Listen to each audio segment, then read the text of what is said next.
पैठणचे शांती ब्रह्म श्री संत एकनाथ महाराजांच्या पालखीचे पंढरपूरकडे प्रस्थान होऊन नगर जिल्ह्यातून जात असलेल्या या पालखीबरोबर जाणाऱ्या वारकऱ्यांची गैरसोय होऊ नये याबाबत प्रशासनाने दखल घेतली आहे। जिल्हा परिषदेचे उपमुख्य कार्यकारी अधिकारी राहुल शेळके आणि शेवगाव पंचायत समितीचे गटविकास अधिकारी सोनल शहा यांनी या पालखी मार्गाची पाहणी करून प्रशासकीय अधिकाऱ्यांना रस्ता दुरुस्त करण्याबाबत सूचना दिल्यात।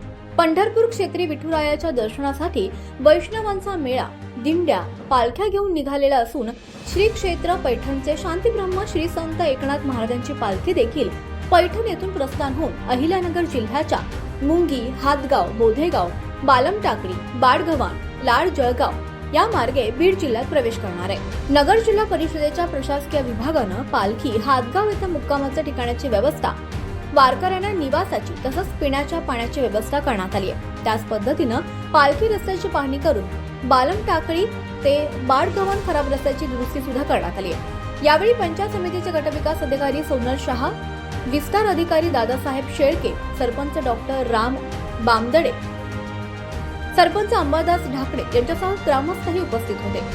संतश्रेष्ठ श्री शांती ब्रह्म श्री एकनाथ महाराज यांची पालखी सोहळा दरवर्षीप्रमाणे पंढरपूरकडे मार्गक्रमण करत आहेत। अहिल्यानगर जिल्ह्यामध्ये सदर पालखी ही 8 जुलैच्या दरम्यान आपल्या मुंगी या गावामध्ये, शेवगाव तालुक्यातील मुंगी या गावामध्ये आगमन होणार आहे। तर त्या पालखी सोहळ्याच्या निमित्तानं त्या विसाव्याचं ठिकाण असेल, त्यानंतर मुक्कामाचं ठिकाण असेल, या ठिकाणी जी काही व्यवस्था केली जाणार आहे त्या व्यवस्थेची पाहणी करण्यासाठी आज या शेवगाव तालुक्यातील दौऱ्यामध्ये आम्ही आलेलो आहोत। तर या ठिकाणी पालखी जी आहे ते शेवगाव तालुक्यातील हातगाव या ठिकाणी मुक्काम करते।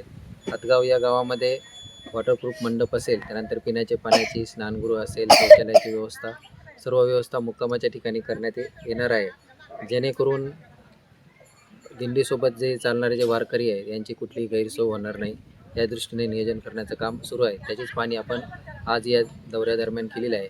परवा दिंडी आपल्या या जिल्ह्यामध्ये आगमन होणार आहे, तर त्या आगमनापासून आपल्या जिल्ह्यामधून निर्गमन होण्यापर्यंत सर्व व्यवस्था करण्याची जबाबदारी जिल्हा परिषद प्रशासन मार्फत करण्यात येत आहे आणि त्या दृष्टीनं सर्व नियोजन सुरू आहे। एबी न्यूज मराठीसाठी जयप्रकाश बागडे, अहिल्यानगर, शेवगाव।